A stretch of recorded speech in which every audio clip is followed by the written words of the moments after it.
Lucas, capítulo 1, versículos 26 ao 38. Evangelho de Lucas, capítulo 1, versículos 26 ao 38.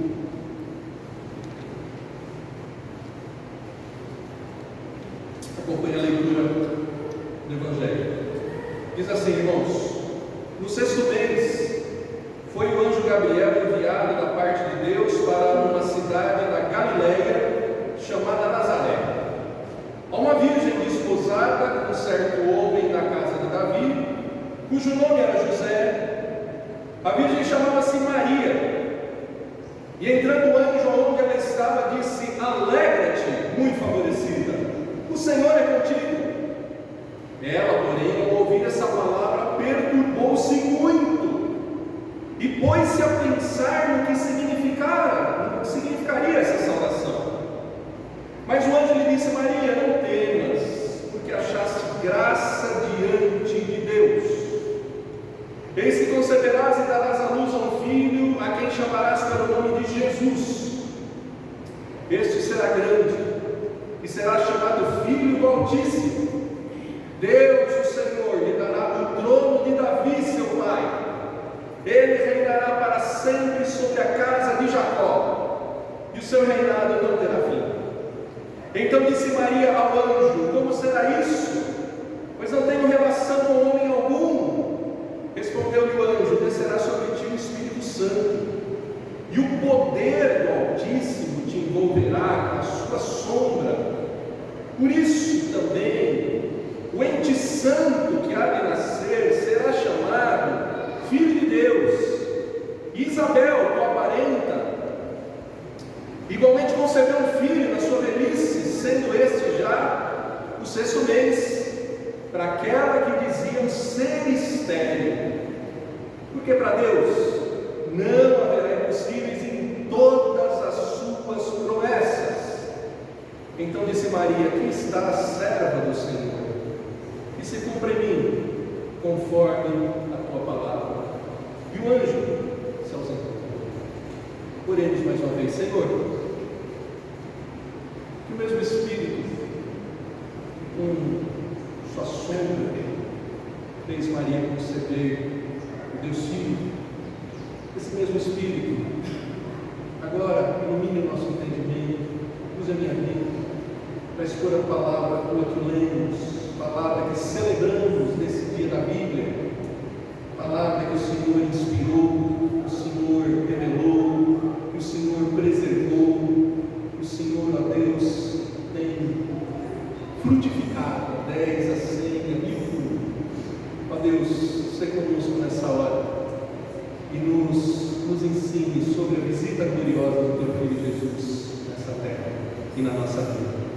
É a nossa oração feita no nome do Senhor e Salvador Jesus Cristo. Amém. Amém. Podem se assentar, irmãos. Quando você recebe uma visita na sua casa, você prefere receber uma visita de surpresa ou uma visita que avisa com antecedência, que te prepara para receber a visita na sua casa? Como é que você gosta de ser visitado? Você gosta de ser lembrado por alguém que você achava que já tinha esquecido de você e te surpreende com uma visita?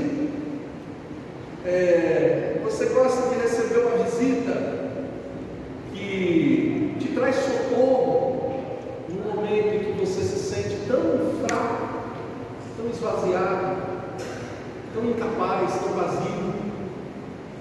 Quem já não passou por uma situação de dificuldade, de desemprego, e aí recebe a visita de alguém trazendo ali um alimento, trazendo sustento, trazendo uma cesta básica. Já passei por isso quando meu pai esteve desempregado, e como é bom receber uma visita de surpresa, com alguém te socorrendo naquilo que você é tão necessitado. Você fica sem jeito, sim, mas você recebe. Porque você está precisando dessa visita, você está precisando daquele sustento, daquele fortalecimento. Uma vez um chefe do meu pai praticamente o chefe que tinha despedido meu pai. Depois de um tempo é que ele vai na casa do meu pai, levar não só o sustento, mas o convite para trabalhar, para ter o seu sustento dignamente. Que visita abençoada. E eu lembro que naquela manhã eu cantava aquele louvor: Ele é exaltado, Ele é exaltado, Ele é exaltado nos céus. Nunca vou me esquecer e lembrar que exaltado é o Senhor que providenciou uma visita, providenciou socorro, providenciou sustento, uma visita de alguém, eu nem sei se é crente, não sei se é cristão, mas é uma visita inesquecível. Muito mais, queridos, a visita do Criador, a visita daquele que com o poder da sua palavra trouxe à existência todas as coisas, sustenta com sua palavra todas as coisas.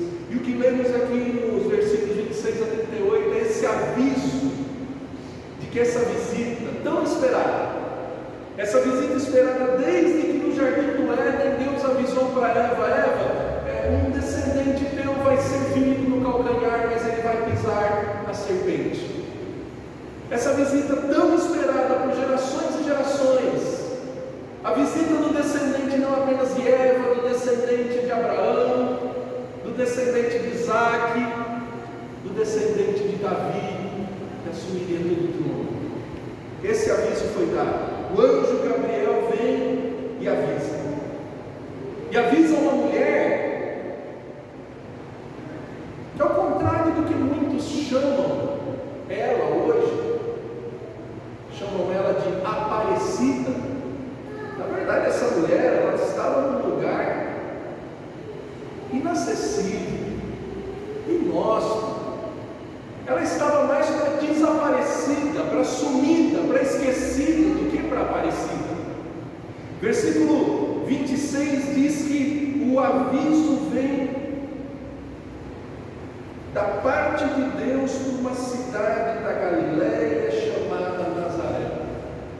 Queridos, nós lemos o profeta Isaías no capítulo 9, versículos 1 e 2, dizendo que aquela região era uma região desprezível. Região desprezível. A Galileia dos gentios, era lá que ficava Nazaré. Foi para lá que foi mandado esse aviso. O aviso para quem estava esquecido, para quem era menosprezado, para quem era desprezado, para quem era discriminado. A Galileia dos gentios, a Nazaré, era a periferia, era o interior. Mudando o que deve ser mudado, era para nós onde ficavam lá os caipiras, não os da cidade. O centro era Jerusalém, o templo estava em Jerusalém. E naqueles dias Jerusalém não era nem tão central assim, porque lembre-se, o Império Romano governava, e a capital do mundo já não era mais Jerusalém, mas era Roma. Mas não foi para Roma que esse aviso foi mandado, não foi para Jerusalém que esse aviso foi mandado. Esse aviso foi mandado para uma cidade da Galileia chamada Nazaré, de onde menos se esperava que viesse alguma coisa boa ou de valor. Se você conferir comigo em João capítulo 1, versículo 45 e 46, bem depois disso, quase 30 anos depois, quando esse aviso já tinha se cumprido, quando essa profecia já tinha se consumado, Jesus começa a chamar os seus discípulos. E olha só, João capítulo 1, Evangelho de João capítulo 1, versículo 45 e 46. Filipe encontrou a Natanael e disse: achamos aquele a quem Moisés escreveu na lei, e a quem se referiram os profetas, Jesus, o Nazareno, filho de José. Olha a pergunta de Natanael: de Nazaré pode sair alguma coisa boa? De Nazaré pode sair alguma coisa boa? Dá para ter uma noção de como por séculos a Galileia dos gentios era desprezível. Nazaré era um lugar de pouca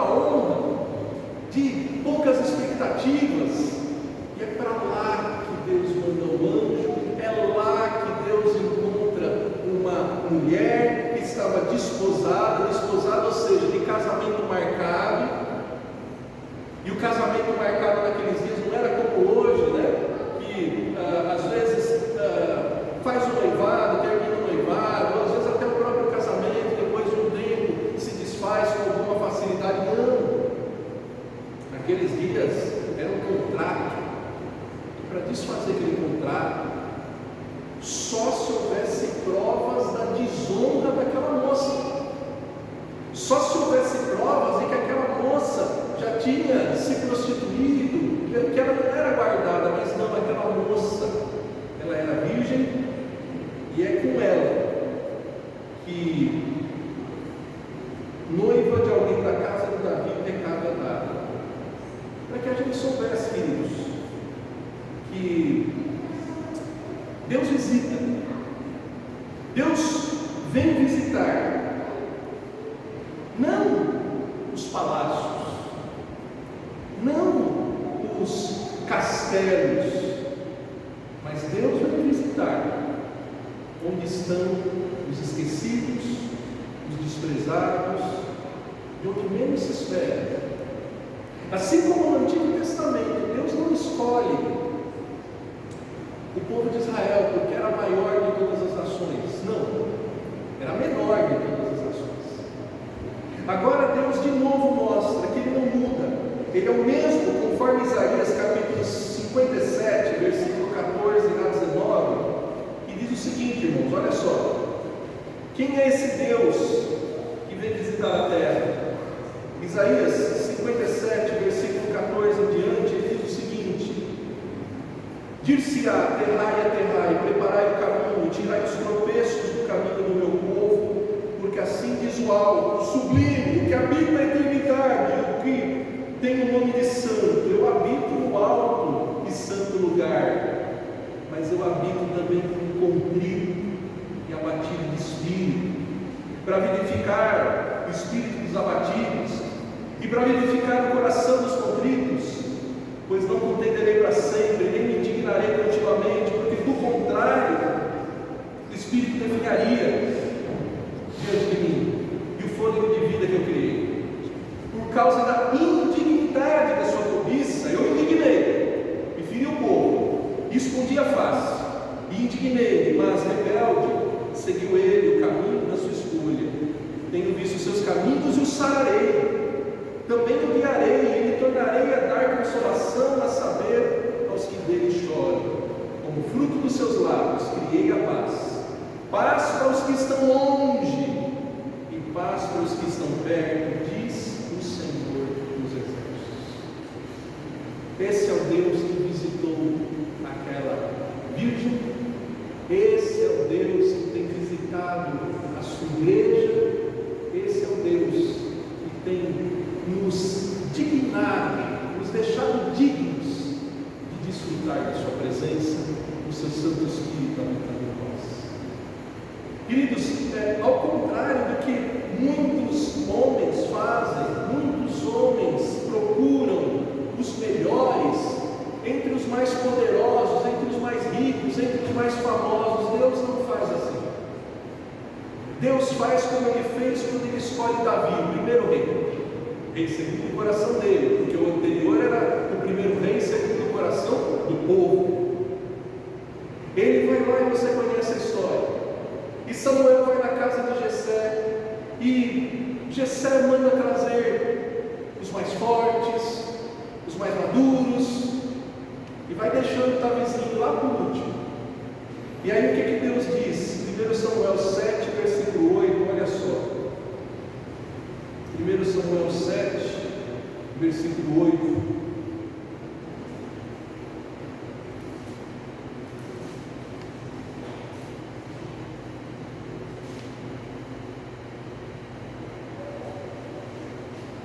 Perdão, 2 Samuel 7, versículo 8, irmãos.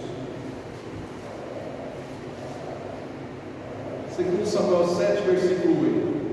Agora, pois, assim dirás ao meu servo Davi: assim diz o Senhor dos Exércitos: tomei-te da malhada, de trás das ovelhas, para que fosses príncipe sobre o meu povo e sobre Israel. Deus vai buscar lá no fundo, lá longe, lá no meio dos bichos, lá onde ninguém espera, lá onde ninguém procura. É lá que Deus vai buscar e traz aqueles que são visitados, usados pelo seu poder e pela sua graça. E assim tem sido com a igreja do Senhor. 1 Coríntios capítulo 1, versículo 26 a 29 diz o quê? Os corintianos, como eu, na verdade os de Corinto, né, irmãos?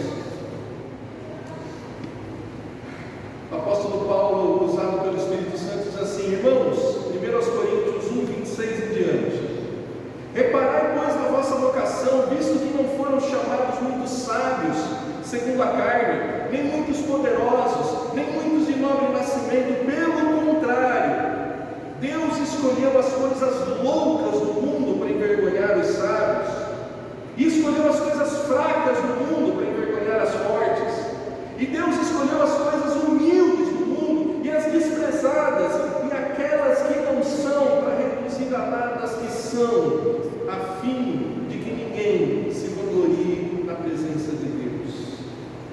Assim Deus tem feito, assim Deus tem visitado, e isso é muito prático para cada um de nós, porque nós temos um monte de razões para ter uma autoestima lá embaixo, ou uma baixa estima lá no alto.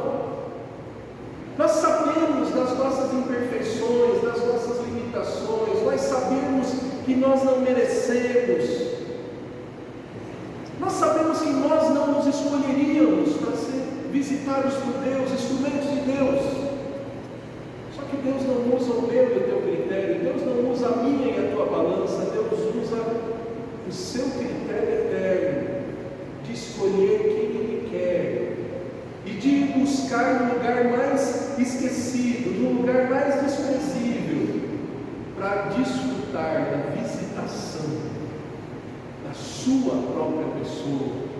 No caso de Maria, tanto o Espírito Santo visitando e fazendo ela conceber, quanto o próprio Deus Filho habitando por 9 meses o seu próprio ventre e o restante da vida na sua casa. Queridos, ao contrário do que muitos imaginam, algumas pessoas imaginam, né? Como eu disse, a Maria Aparecida. Não, era a Maria desaparecida, era a Maria sumida, era a Maria de longe, a Maria esquecida. Como muitas vezes Deus usa hoje em dia o Zé, o João, aquele que não é famoso, aquele que não é poderoso, aquele que não é admirado, aquele que não é procurado, aquele que não é perseguido. Será que não é o teu caso? Será que não é você uma pessoa discreta, às vezes até secreta, às vezes esquecida, mas alguém que Deus não apenas visita, mas habita com a sua presença e quer usar para que o seu Filho Jesus seja conhecido, para que o seu Filho Jesus seja exaltado, glorificado? Em segundo lugar, queridos, nós vemos que a visitação de Deus alcança pessoas carentes da graça e do favor de Deus. A visitação de Deus não apenas alcança os esquecidos, os desprezados, os de longe, mas alcança também pessoas carentes da graça e do favor de Deus. Essa Maria, ela não era, como alguns pensam, imaculada, ou seja, sem mancha, sem defeitos. Essa Maria, ela não recebe essa visita do Senhor porque ela fosse perfeita, sem pecados. Não. Algumas frases do texto nos dão certeza de que ela não merecia aquela visitação tão gloriosa e tão honrosa. Veja, versículo 28: alegra-te, muito favorecida, o Senhor é contigo. Você vai ficar tranquilo se você receber a visita de alguém muito poderoso na tua casa? Imagina, seu Jair, a dona Antônia, 9 horas da manhã, para o carro,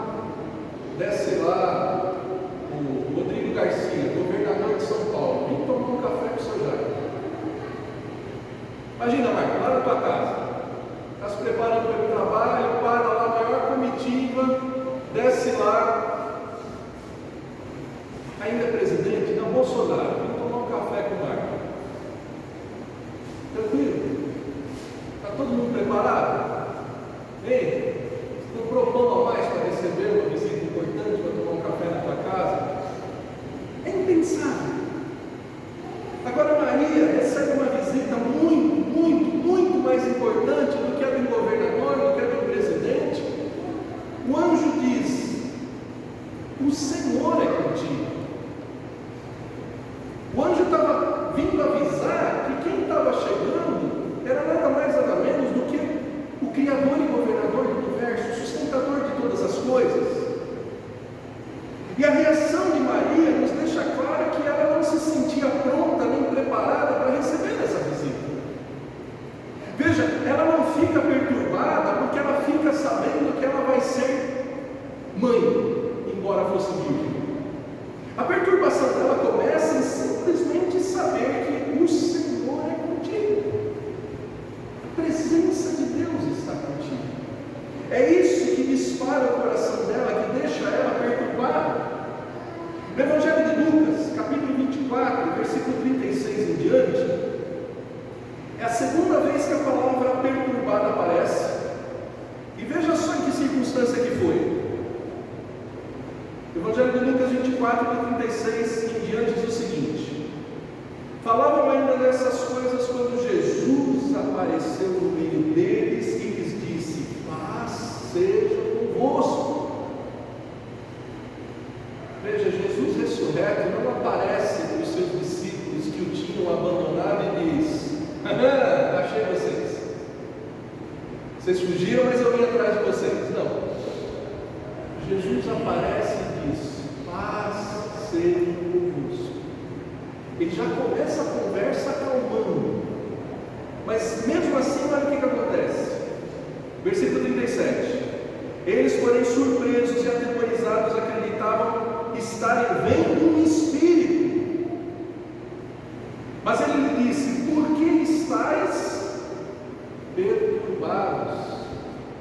Queridos, a presença de Deus perante pecadores é perturbadora. Maria, cogitando a visita gloriosa de Deus, conforme a anunciação do anjo, ela já ficou perturbada. Ela não ficou tranquila, ela não começou a festejar ter sido escolhida, não, ela ficou perturbada, como prova de que ela era carente da graça de Deus. No Evangelho de Lucas, no capítulo 5, nos mostra uma outra reação perturbadora de alguém diante do poder de Deus. Olha só, Evangelho de Lucas, capítulo 5, versículos 8 a 10. É o relato da pesca maravilhosa. Você conhece a história?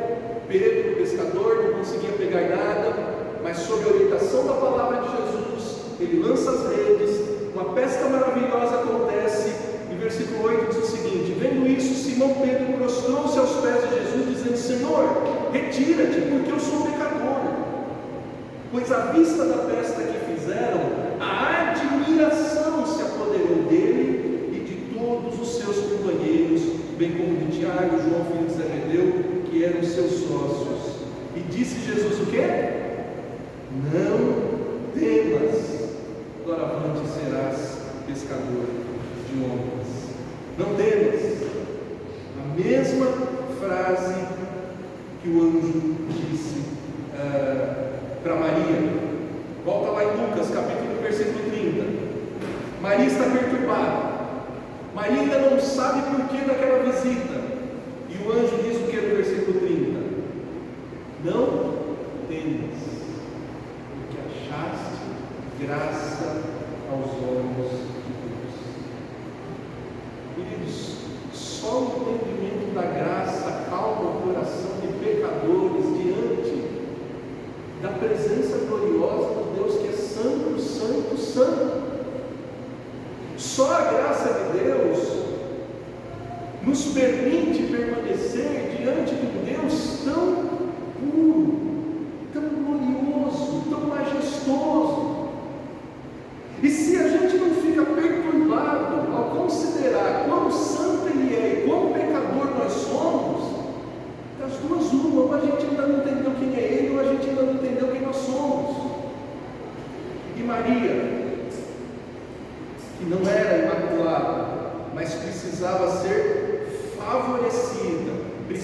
ser alcançada pela graça. Essa Maria que precisava de um Salvador. Você vê lá no Evangelho de Lucas, no canto de Maria, capítulo 1, versículo 46 e 47, o seguinte: então disse Maria: minha alma engrandece ao Senhor, e o meu espírito se alegrou em Deus, meu Salvador.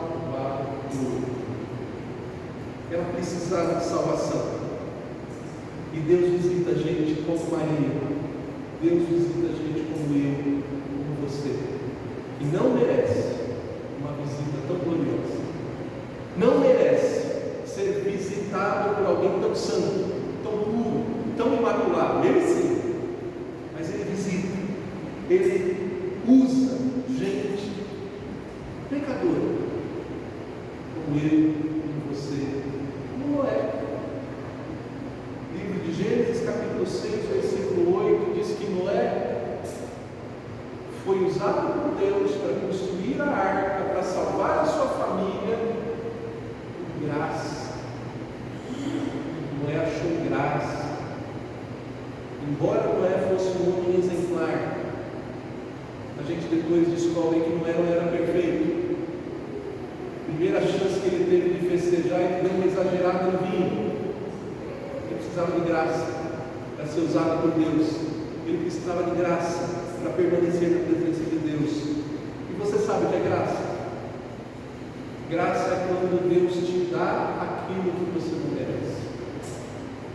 Te dá perdão, te dá salvação, te dá oportunidade de recomeçar, mesmo que você merecesse a condenação. Isso é graça. Maria cheia de graça. Maria tão esquecida e tão desprezada. Deus visita, não gente cheia de mérito, não gente cheia de capacidade, não gente que se acha, mas gente que tem certeza que não merece e que precisa da graça e misericórdia de Deus. Mas ainda nós lemos, queridos, que Deus visita pessoas carentes do poder de Deus. Em outras palavras, Deus visita os incapazes, os incompetentes. Eu não estou ofendendo, eu estou sendo preciso. Maria não tinha capacidade, Maria não tinha competência para gerar uma criança, pelo simples fato de que ela era virgem. Virgens não dão a luz a filhos. Eu não estou ofendendo, estou dizendo aquilo que o texto mais de uma vez disse. E quando ela fica sabendo que ela vai ser mãe, ela mesma se pergunta: peraí, como é que pode? Como é que isso pode acontecer? Eu não estou pronta.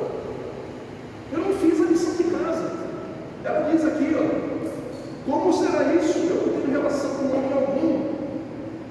Versículo 27 destaca duas vezes.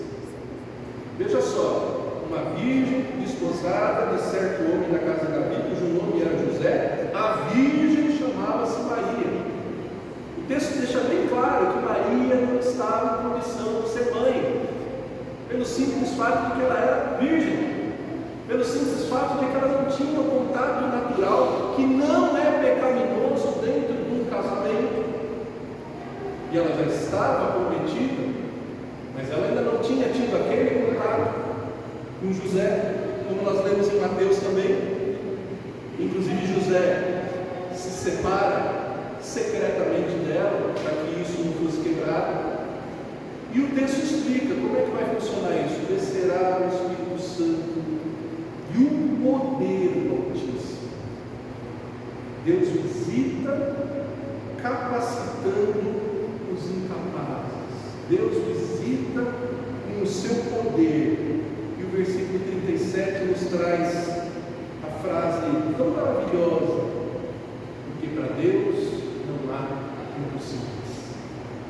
Versículo 36 ainda dá uma amostra para Maria. Maria, sua parente idosa, que diziam que era estéril, Isabel, já está há 6 meses grávida. Lucas 1,7 e Lucas 1,36 repetem que Isabel era estéril. Nós não sabemos o grau de esterilidade de Isabel, nós sabemos que ela era uma idosa que tentou ter filho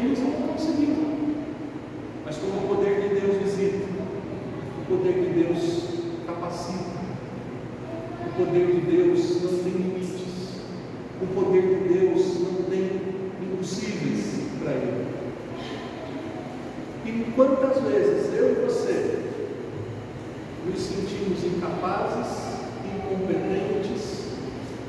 Quantas vezes eu e você achamos que é impossível desfrutarmos da presença de Deus, sermos instrumentos nas mãos de Deus? Você já se sentiu assim? Incompetente? Incapaz?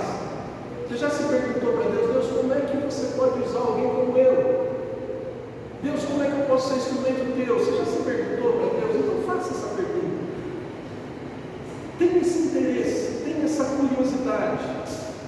E a resposta de Deus é exatamente a mesma. Com o Espírito de Deus, com poder, tornou Maria capaz, competente, de ser a mãe, não de Deus, mas de ser a mãe do homem Deus, a mãe de Jesus, porque Jesus é totalmente Deus, é totalmente homem. Jesus é filho de Maria, sim, mas Deus não é filho de Maria. Quem é filho de Maria é o Deus que se encarnou e que veio a esse mundo pelo ventre de Maria. Da mesma forma que o Espírito Santo atuou naquela vida. Como é que Deus faz gente incapaz, gente despreparada, gente que não está pronta, ser visitada pela sua presença e ser instrumento nas mãos dele? O mesmo Espírito Santo. Lembra quando Jesus estava ascendendo aos céus e ele disse: mas recebereis poder quando o Espírito Santo vier, e sereis minhas testemunhas em Jerusalém, Judeia, Samaria e confins da terra. O mesmo poder do Espírito Santo capacita um Pedro que só abria a boca para falar coisas que eram reprovadas. Lembra do Pedro que disse: mestre, onde você for eu te seguirei? E Jesus disse: antes que o galo cante você me negará 3 vezes. Lembra do Pedro que disse: mestre, não diga que o senhor vai ser morto, crucificado? E Jesus disse: arreda, Satanás.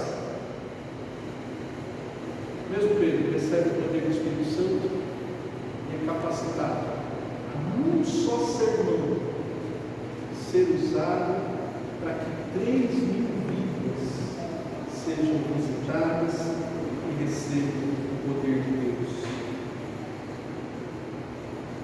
Onde é que está o poder de Deus hoje em dia? Onde é que está o poder de Deus?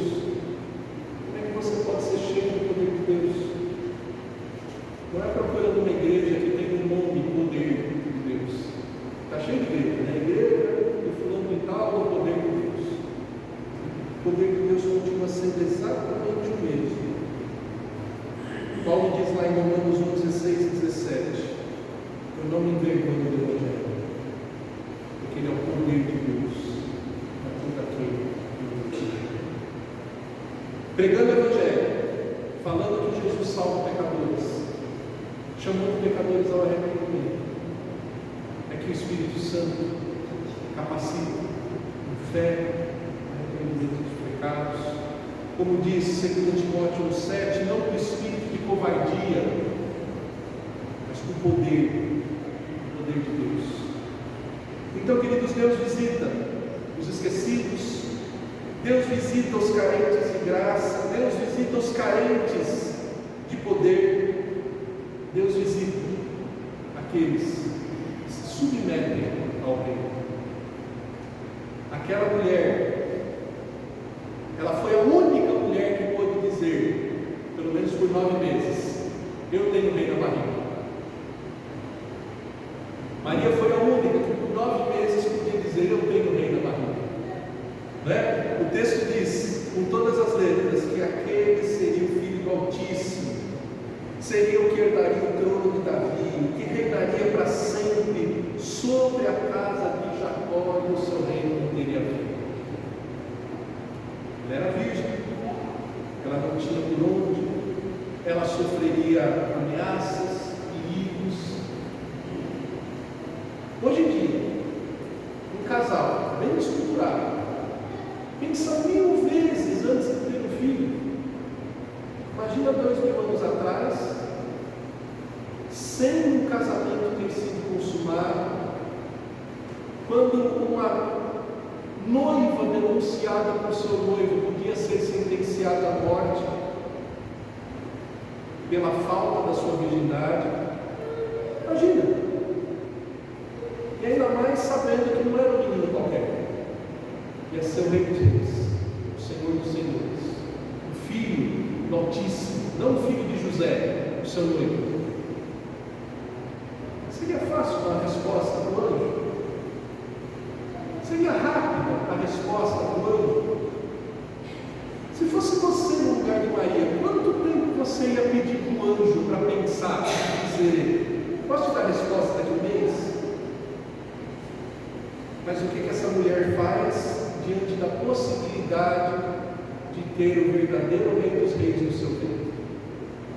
Versículo 37 termina o nosso texto dizendo, aliás, 31, Maria diz assim: aqui está a serva do Senhor, a escrava do Senhor, e se cumpra em mim conforme a sua palavra. Deus visita aqueles que se submetem ao seu governo. Deus não está com os rebeldes, Deus não está com os desobedientes, Deus não está com aqueles que não aceitam a sua palavra. Deus está com aqueles que, como Maria, como Isaías, como Moisés, como Samuel, dizem: eis-me aqui, envia-me aqui, eis-me aqui, usa-me.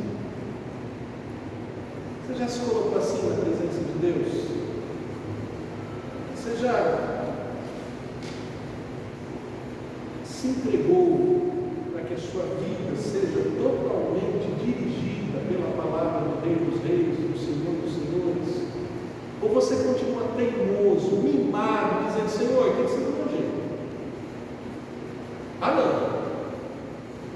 Senhor, vamos combinar, eu faço, mas só se for assim, assim, assim, assim. Queridos, às vezes a gente se comporta diante de Deus como um filho mimado, como um filho que quer mandar o pai.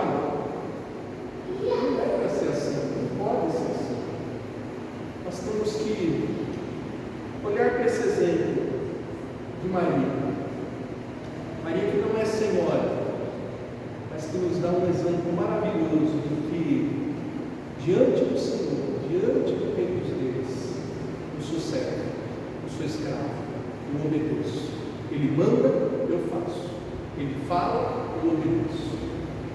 Que a gente possa se colocar nessa situação, nessa posição, de não apenas receber a visita do Rei dos Reis, mas ter a habitação do Espírito Santo na nossa vida, sabendo que Ele visita os esquecidos, os distantes, os humilhados, os abatidos, sabendo que Ele visita aqueles que precisam de graça, aqueles que não merecem, mas que Ele, por misericórdia, alcança e transforma, sabendo que Ele não procura os competentes, os poderosos, mas capacita os que Ele alcança com a sua graça para servir, para ser instrumentos da sua vontade, e se submetendo, reconhecendo que Ele é o Rei, que Ele é o Senhor, e nós temos o privilégio de sermos servos e instrumentos nas mãos dele.